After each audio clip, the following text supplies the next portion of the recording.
Antara tumpuan dari bumi kenyalang, Sarawak mencatat peratusan tertinggi imunisasi COVID-19 dalam kalangan kanak-kanak.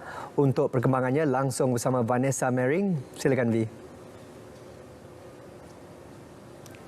Ya, Sahih. Sarawak mencatatkan peratusan tertinggi inokulasi COVID-19 dalam kalangan kanak-kanak berusia antara 5 dan 11 tahun di negara ini. Timbalan Premier Sarawak, Datuk Seri Dr. Sim Koo Hian berkata, setakat semalam 78% kanak-kanak di negeri ini telah mendapatkan vaksinasi mereka. I understand that to vaccinate children is a bit more tricky because you need all the parent must be around the side. They cannot send a letter say. Jelasnya ini menunjukkan keprihatinan ibu bapa dalam melindungi kesihatan anak-anak mereka daripada jangkitan virus COVID-19 yang masih menular dalam komuniti. Beliau menambah regimen vaksin COVID-19 untuk kanak-kanak berumur bawah 5 tahun belum diluluskan. Datuk Seri Dr. Sim berkata demikian ketika merasmikan program matlamat pembangunan mampan bandar sihat di Kota Semarahan. Dalam perasmian program 2 hari itu, beliau turut meminta warga Semarahan supaya sentiasa menjaga kebersihan dan keindahan kawasan tersebut dalam usaha menjadikan Kota Semarahan sebagai metropolis kesihatan. Ketibaan pelancong ke Sarawak yang meningkat hampir 600% merupakan petanda baik untuk sektor pelancongan negeri ini kembali aktif. Timbalan Menteri Pelancongan, Industri Kreatif dan Seni Persembahan, Datuk Sebastian Ting Chiu Yu berkata, jumlah ketibaan pelancong ke Sarawak dari Januari hingga Mac lalu adalah 228,000 orang atau 65,000 orang sehari. Jumlah itu dijangka terus meningkat apabila pintu sempadan di Kalimantan, Indonesia ke Sarawak akan dibuka mulai Khamis ini. So we are expecting our target 1.2 million for this year should be achievable lah.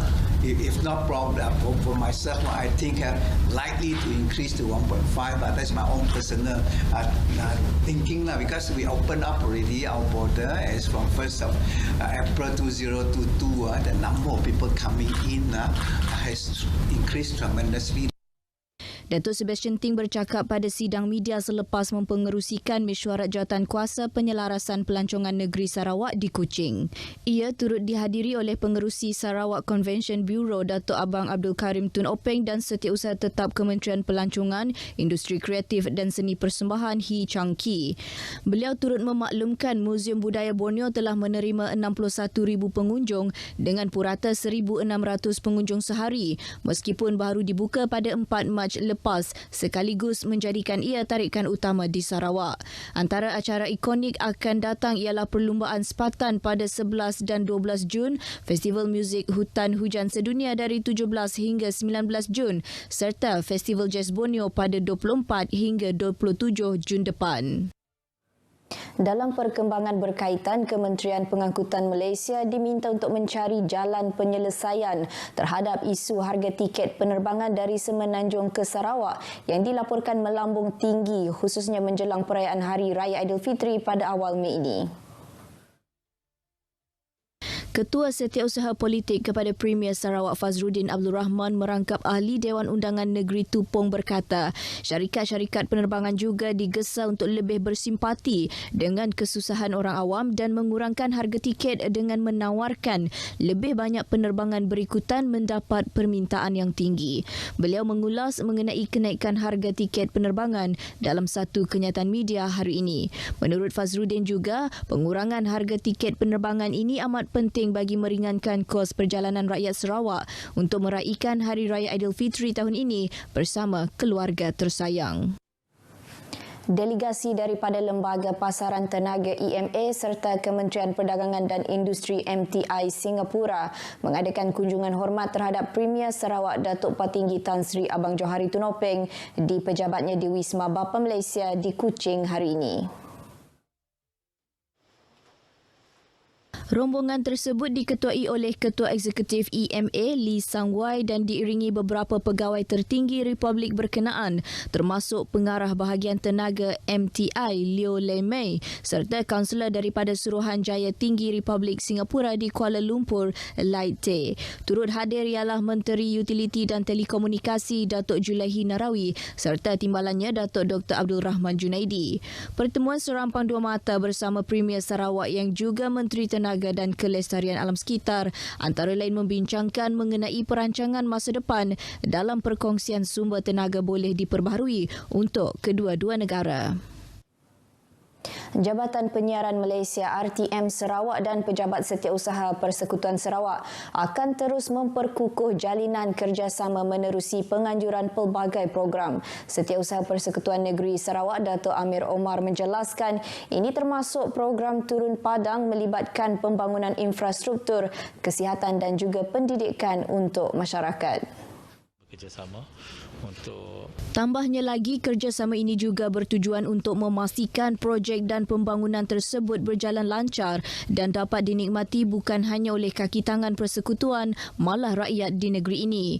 Dato' Amir Omar berkata pihaknya akan berbincang dengan RTM mengenai program-program khusus yang boleh dilaksanakan selaras dengan agenda yang telah dikenal pasti. Beliau menyatakan demikian kepada RTM selepas menerima kunjungan hormat daripada Pengarah Penyiaran Negeri Sarawak Nazrul Hakim Muhammad Noh di bangunan Sultan Iskandar Kuching hari ini.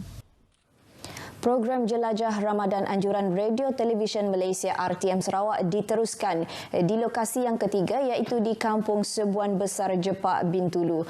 Menurut Ketua Unit Rancangan RTM Bintulu Ruth Ampung, kejayaan penganjuran program tersebut membuktikan stesen kecil seperti RTM Bintulu juga mampu mengadakan program besar selain sebagai platform mengeratkan hubungan silaturahim antara kaki tangan RTM dengan komuniti setempat.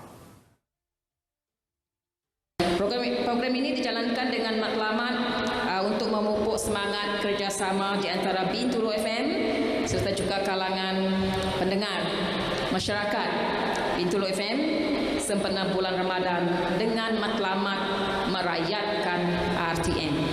Bermaksud kami juga bersama-sama anda. Beliau berkata antara pengisian program Jelajah Ramadan RTM Bintulu kali ini adalah aktiviti gotong royong memasak bubur lambuk bersama Agensi Penguatkuasaan Maritim Malaysia APMM Bintulu dan Jawatan Kuasa Kemajuan dan Keselamatan Kampung Sebuan Besar Jepak serta pengagihan sebanyak 200 bungkus bubur lambuk kepada penduduk di kawasan tersebut. Ruth menyatakan demikian semasa program Jelajah Ramadan RTM Bintulu.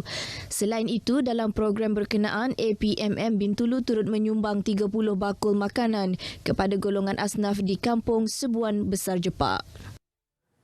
Tabung Baitul Mal Sarawak TBS terus mengimarahkan bulan Ramadan tahun ini menerusi program Kasih Ramadan dengan menyantuni dan menghulurkan sumbangan kepada golongan asnaf di seluruh negeri. Pengurus besarnya Datuk Abang Muhammad Shibli Abang Muhammad Naili berkata sumbangan tersebut adalah bertujuan untuk meringankan beban mereka yang kurang bernasib baik sebagai persiapan menyambut perayaan Hari Raya Aidilfitri pada awal Mei depan.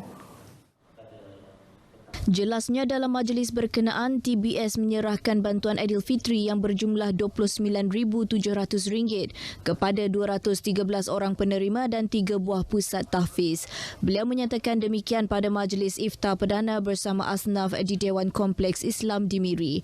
Setakat 25 Mac lepas, Datuk Abang Muhammad Shibli turut memberitahu TBS telah mengagihkan sebanyak RM14.9 juta kepada golongan asnaf yang layak melalui 4 program iaitu mengukuhkan tradisi keilmuan, membangunkan institusi Islam, memantapkan kebajikan ummah dan peningkatan kemahiran ummah. Turut hadir pada majlis iftar itu ialah Timbalan Pengurus Besar TBS, Bul Hassan Iskandar Taibi. Baik, dengan itu sekian berita dari Sarawak. Salam keluarga Malaysia. Kita kembali bersama Sahi di Angkasa Puri. Silakan. Terima kasih, Vi.